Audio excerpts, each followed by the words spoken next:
Welcome back to Brandon Wilborn's Fantasy Fiction Podcast, where fans of classic fantasy adventures can hear the serialized audiobooks of a fellow nerd and indie author completely for free.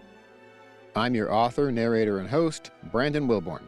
Thanks for listening to me this week. The story portion of this episode starts right after the recap. Last week in The Treasure of Capric, Kurian reached Whale Sand and hired the odd but charming Captain Bacchus to brave the passage past Syrene Island. Mouna used her magic to tell Lord Evasius about the blast of light in the forest of Duri, and Fallon got a taste of what his connection with Mouna can cost him. This week I'll be reading Chapter 14, followed by a short personal note. Now I present for your enjoyment, The Treasure of Capric. Chapter 14. The Right Type of Madman. The hammocks on board the Osprey were like sleeping on a cloud compared to blankets rolled out on the ground. Slowly the ship rocked Kurian to sleep while the soft lapping of water against the hull wove the spell of a lullaby. He woke the next morning refreshed and alert, and was surprised to find himself thinking about their voyage with anticipation. Mr. Darling fetched them before dawn for breakfast. As they left the room beneath the stern castle, Kurian saw that Captain Bacchus was only just climbing the gangplank, leaning on a smaller man who wore a hood and cloak against the cold. The captain appeared to be drunk. Even though Bacchus could barely stand and presented nothing like the genteel captain they had seen the night before, he insisted on joining them for the meal. Two of the goat men from the night before were already eating when they walked into a small dining room with unusually curved walls, unlike any room the monks had ever seen. To Kurian it felt more like a cave somebody had covered in wood planks than a fully man-made room. Everywhere they looked were small nooks, crannies, and nets that stowed peculiarly shaped items for which he could not imagine a purpose. The noise of men working filtered in from outside as the crew banged about the ship. They shouted to one another in a nearly foreign language that would have been easy to ignore for its strangeness, if not for the muddle of familiar words that he caught between the strange ones. "Hope you had a pleasant evening," Captain Bacchus said, sitting down. "Let me introduce Bill Samuels and Sam Jetters." He indicated the two men already eating. "We call them Flotsam and Jetsam. Brothers of the sea, if not by blood." "How do you do?" said the two men together. Kurian assumed that they got the peculiar nickname because they seemed to do everything in unison. Each took a bite or reached for his mug whenever the other did. There was no other resemblance. Bill had the same dark beard that all the crew seemed to have, except that he was heavier, with bright red cheeks and a bulbous nose. Sam had a very straight nose and sallow, sunken cheeks. "Captain's only joking," said Bill. "He teases him with the nickname," said Sam, "because he found Bill here floating in the sea." "And then," Bill added, "he tossed old Sam in to fetch me."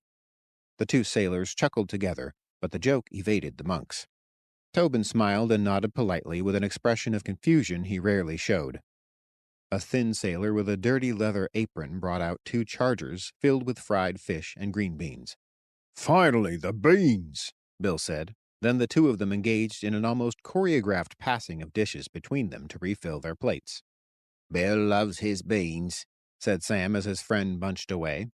"Food of dreams," Bill said, his teeth squeaking against the skin of the beans. "Learn to eat beans from my father.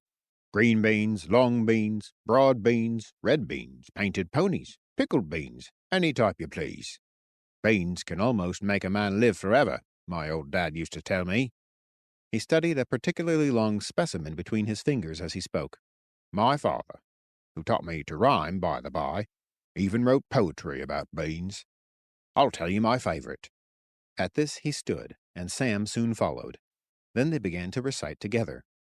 "Beans, beans, they make you fart, and farting, you know, is good for your heart, 'cause a grown man giggles like a lass when bubbly air escapes." "Bill," Captain Dilly interrupted, "I don't think our guests are used to that sort of rhyme." Sam and Bill sat down, laughing together.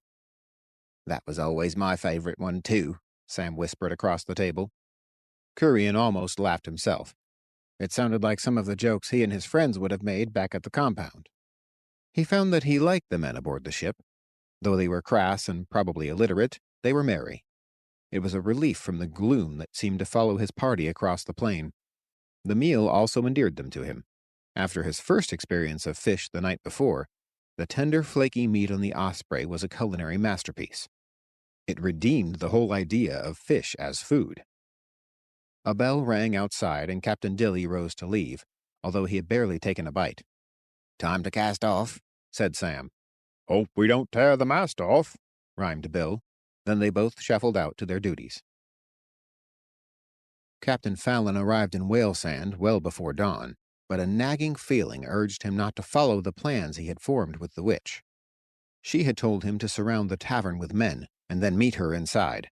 He stopped at the local garrison to gather the force of men he would need, since he had brought only a dozen of his best with him from Dury. Now he had 30 with him, but the whole plan didn't feel right. It was different from the instinct he had when a mission was about to fail, so he began to wonder if the feeling was Mouna trying to force her will on him again. His question was answered when they met her on the main street outside the tavern. "Our quarry has already moved on, Captain," she said. "I've been trying to encourage you to head to the docks." "It's too bad you can't just control me like a marionette." "Try me," she snapped. "We must get to the docks. They've hired a mad captain to attempt the straits." Without warning, she leapt onto the saddle behind him and spurred the horse forward. His soldiers now knew he was not the final authority here. He resigned himself to accepting it until he found his chance to free himself from her control. Perhaps if he were successful, Evasius would promote him beyond her reach. They reached the docks of Whale Sand in just a few minutes. Men moved everywhere in the yard, and it was impossible to know which ship to go to in the dark. They found the harbor master's office and asked where Captain Bacchus' ship was. He pointed out the window toward the bay, where they saw a ship just barely illuminated from a few lamps, already underway. Fallon cursed. Mouna ordered one of his archers to follow her, and they hurried toward the end of the dock. After he had knocked an arrow, she cupped her hands over the arrowhead and whispered into them. When she removed her hands, a perfect sphere of roiling fire hung from the end of the arrow. The soldier looked nervously at Captain Fallon and raised his bow. "Wait," he said. The man lowered his arrow, and Mouna turned on Fallon with a snarl. "We must stop them," she shouted. "No, we must get the treasure." The witch folded her arms. "Of course, that is our Lord's first wish." "If you destroy that ship, they may not survive, and they will certainly know we are on to them." "And we pick up whoever does survive and make them take us to the treasure." "Can you guarantee that the right ones will live?" Fallon asked, enjoying the thought that the witch could be carried away by her emotions like any fool. He knew she had no experience away from the castle. In this circumstance, engaged in a mission where things could change instantly, he had an edge. "What would you do instead? If we follow them, they will see us as soon as the sun rises." "We stalk them," he said. "Can't you do anything to hide a ship, witch?" She glared at him, leaving no doubt that she would destroy him if he did not perform. It was still satisfying to get under her skin. "I can cloak a ship in fog and darkness," she finally agreed. "It will look strange to others within view, but it will protect us from prying eyes. And if we must get close to the island, the sirens should ignore us. We only need a ship to hide, Nicholas." "Fortunately for us," the captain said, "our lord has a few ships for his future navy here. The prospective admiral and I are old friends." "Then lead on, Nicholas."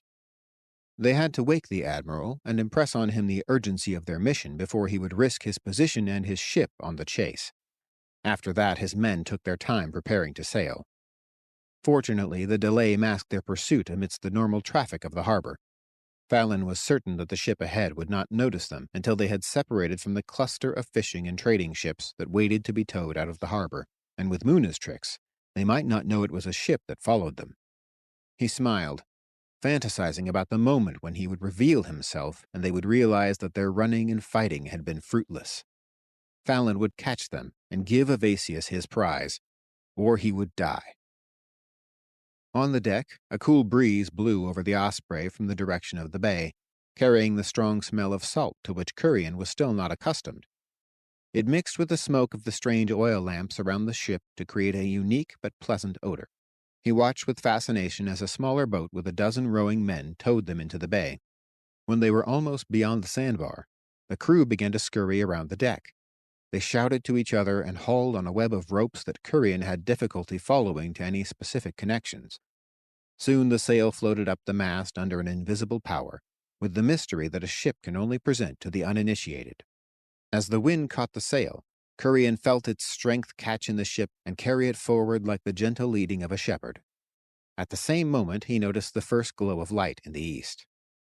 Behind the visible chaos of the crew's movements, he felt the finely coordinated effort of men who had worked together for years. In many ways it reminded him of the training the brothers had engaged in at the compound.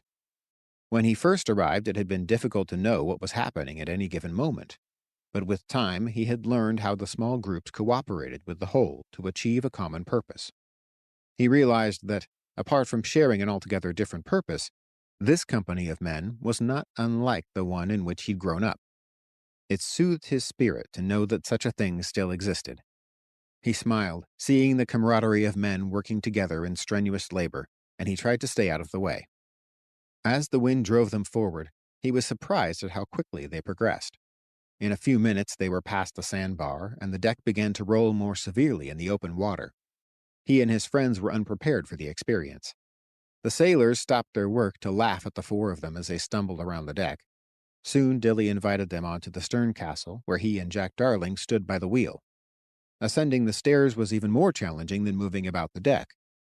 Once they were on top, and supported against the railing, Kurian began to feel an even greater rising in his spirit. The salt wind in his face and the occasional spray showering back from the bow built an excitement within him that whispered of daring and adventure. "Welcome to the sea, gentlemen," Captain Bacchus said, giving Kurian a knowing look. He seemed revived from his earlier state, and the glint of exhilaration was in his eye again. "How long until we reach Rama?" Kurian asked. "Assuming we make the passage, we ought to arrive this evening. Our most dangerous time will come at midday."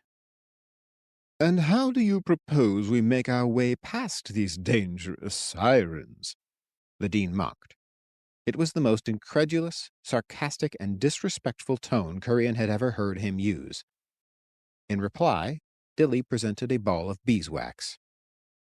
"Wax?" said Noman. "Wax is your brilliant plan?" "Not entirely," Dilly said, offended. "First we stuff our ears with the wax to cover up the siren song, and then we have men go about the ship blowing whistles, banging pots and pans, and of course we ring the bell till the clapper falls out. In other words, we make the best damn racket we can. If that doesn't drown out those beauties, then it can't be done." Noman shrugged his shoulders. "I'll be in the bunk room praying when it comes time. That would be our only hope in my mind, if the creatures even exist." "But if we succeed?" Dilly's eyes shone, and he seemed not to hear Noman's response. "If we succeed, then I'll be the richest captain in these waters." He turned to his first mate. "Just imagine the premium we could charge to transport goods to the Northlands in a day, while the other boats still take over a week. Not to mention the danger inherent in it." From Kurian's perspective, the prospect made no visible impact on Mr. Darling.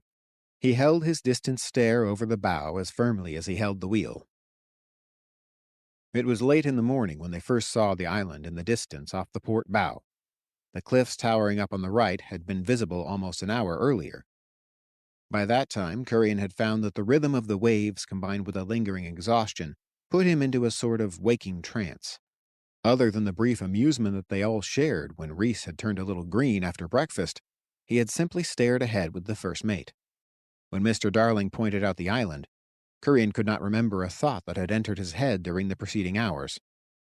The part of the island they could see was only a shallow slope rising from the bay. A light-colored beach stood out on the point around which they would have to sail. Further in there were wooded hills that rose quickly into low-lying clouds. It looked like an inviting place, despite the stories that warned them away. "We'd best plug our ears early," Captain Bacchus said. "Hearing follows quickly after sight in Pollingham." He let out a piercing whistle, and all the sailors gave him their attention. Mr. Darling has told you our course, and bless you stubborn buggers for sticking with me. If we succeed, they will sing songs about us and lavish us with anything we want." The men cheered. "But from here on, any man overboard is lost. Each man is responsible for his own body and his own task. If you don't resist those crooning hags, we won't stop you. That goes for me, too. So plug your ears tight and steel yourselves, boys."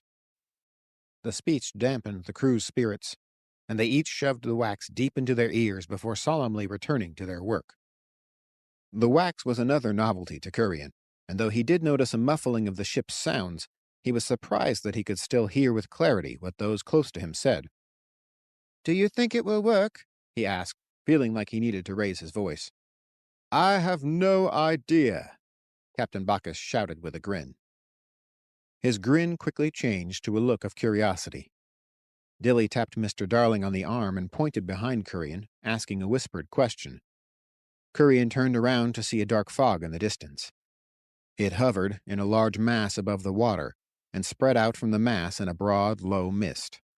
It reminded Kurian of the way buildings or trees would loom out of the fog on the plains when mist rose from the ground. Sometimes it was impossible to tell whether there was something there or if the fog was simply getting thicker until you were almost close enough to touch the thing. "Looks like a storm brewing back in whale sand, or some such trouble," Dilly said, still studying the gray mass. He pulled a spyglass from his pocket and looked at the object for a long time before he said, "But not like any I've ever seen." He closed his glass and replaced it in his pocket. "Well, good thing we're heading the other direction, my monkish friends." Kurian suddenly felt like talking to Captain Bacchus. He wanted to find out more about him, and more importantly, to tell him what he suspected might be behind them. In the back of his mind, he felt a little guilty for not divulging the reason they had to get to Rama so quickly before they hired Dilly and his crew. "Captain Dilly," he said at length, "how did you know that we were Caprics last night?" "A not-so-wild guess, my friend." Dilly winked at him. "Carrying the staves was a poor disguise." "But how did you know we hadn't just stolen them? You obviously knew about the sack of our compound." "You had a good smell about you." The comment confused Kurian. The captain saw his expression and sat on the railing next to him before looking intently into his eyes. "I could tell you were a good lot. Now, I may not go in for your ideas about God, but I knew that I could trust you to act out of that goodness." The speech was not helping to dissipate Kurian's guilt. "One thing I've learned in my business," Dilly continued, "is that it's altogether easier on me if I know the other man has scruples. If he does, then I don't have to be as creative in thinking about all the ways he can diddle me, and usually I don't have to be ready to do him the same. In sum, I figured you a safe bet." Now Kurian felt as if he might be getting seasick. He didn't want to be the cause of more pain and death. The dean had counseled them to be tight-lipped about their situation, but Noman's current absence gave them the courage to speak up. "What if I told you we were being pursued?" he said before the captain changed the subject. "Ha!" Dilly slapped him hard on the shoulder. "Our glorious Lord Evades Much burned your order to the ground. I'd factored in your fugitivism." "How about if I told you that cloud might be them?" "It doesn't look like a ship." Dilly looked again. "We've already met one of his witches. I think that could be one of their illusions." "I'm afraid you're probably right," Tobin said. "Then let's hope they don't have wax," Captain Bacchus said with an excited gleam in his eye. "That's it?" Kurian said. "You're not angry or worried?" "I tried both of those once, and I didn't much like them," the captain replied. "I prefer to live in the adventure I'm in now, and I have no cause to be angry. You boys did me a favor. I've wanted to try this passage for some time now, but couldn't convince the crew without your money." He said the last while hooking a thumb toward Jack. Kurian was astounded at this attitude. He and his friends had run from Evasius' soldiers since they first encountered Captain Fallon in Downriver Town. Now he realized that there was a constant, lingering fear over him that sometimes bordered on terror. This strange, gangly sailor looked at the threat with ambivalence, and it was baffling. Do you want to do anything about our pursuers? Tobin said with a similar confusion. Captain Dilly shook his head.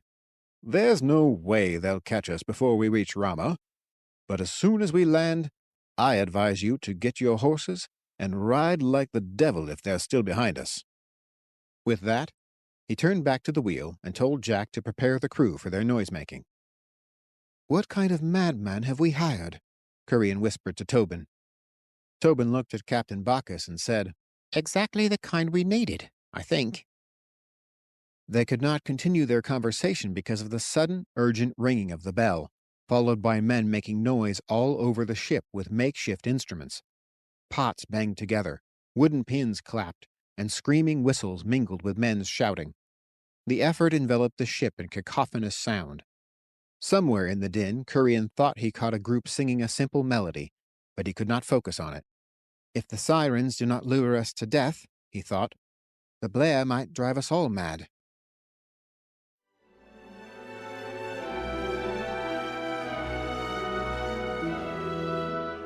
Well, the boys have seen magic, but now they're about to encounter their first magical creatures.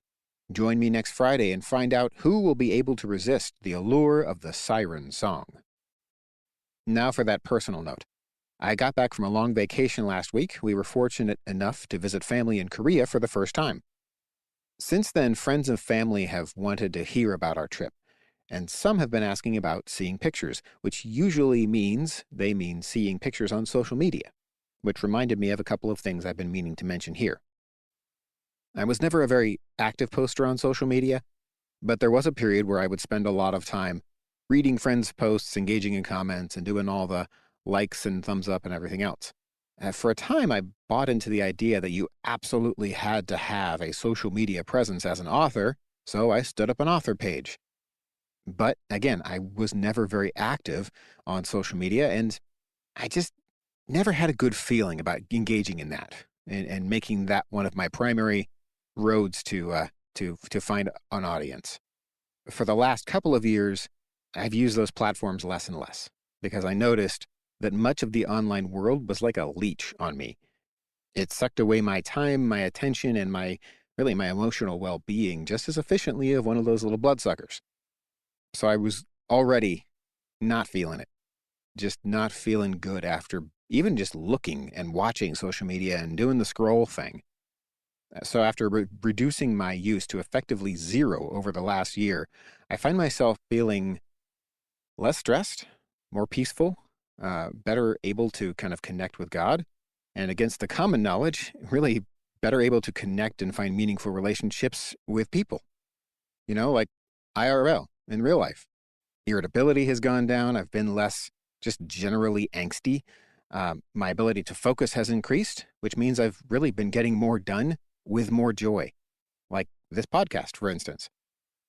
It's kind of amazing that even though I'm doing more things and getting more active in my business and in my life, things which would be stressful otherwise, like ministry, it's so much easier when I'm not scrolling for an hour a day or engaging in these comment wars and just conversations that don't really go anywhere good because everybody's trying to get a one-up on each other. I don't think it's the way we were meant to live. That's largely my personal experience. But, the past 6 months or so, largely because I'm working with youth ministry, I've been researching the effects of social media after we've gotten some studies done. And it seems that there are lots of studies and also some insider reports from the social media companies that kind of enlighten my experience and let me know, one, I'm not the only one experiencing this, and two, it was kind of designed to get the effects we're seeing. It was designed essentially to be addictive. And so while I still have an author page on Facebook, for instance, you won't see me posting there. I've been meaning to post a final farewell message for a long time, but I've just been too busy living more of my life in the real world and really enjoying the blessing of that.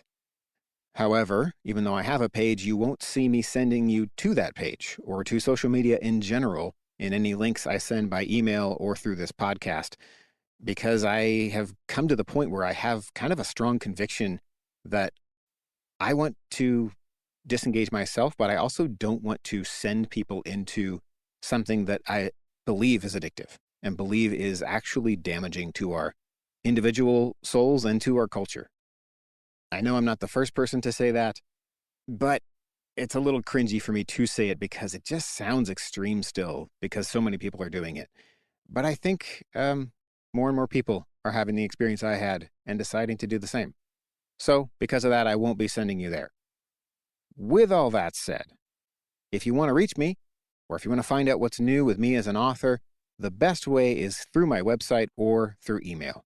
I do send out an author email 2 to 3 times a month, and you can sign up for that on my website, brandonwilbourn.com. And when you sign up, you'll get a couple of stories for free. So that's a little bonus. But then you'll hear from me on a semi-regular basis about what's going on in the writing world. And if you do see somebody posting as me on social media, it's likely an imposter. Go ahead and flag them. I'd love to hear if you have any comments or questions. You can send me a message or leave a voicemail, as I've always said, by going to brandonwilbourn.com/contact. Thanks again for listening to the show. If you're enjoying it, please give it a 5-star rating and a review if possible, if that's an option in your app. Then share the show with any fantasy fans that are in your personal close circle. If you personally use social media and you choose to share it on those platforms, I can't stop you. But you could also send it by text, email, phone call, or smoke signal if you're old school. That's all for this week. Until next time, Godspeed. The Treasure of Capric is also available in print and ebook formats from all major booksellers. Find a link to your favorite retailer in the show description or go to brandonwilbourn.com. That's brand on, not brand off, and Wilbourn is as simple as you can make it. Wilborn. This has been The Treasure of Capric, Book 1 of The King of the Caves, written and narrated by Brandon M. Wilbourn. Copyright Brandon M. Wilbourn.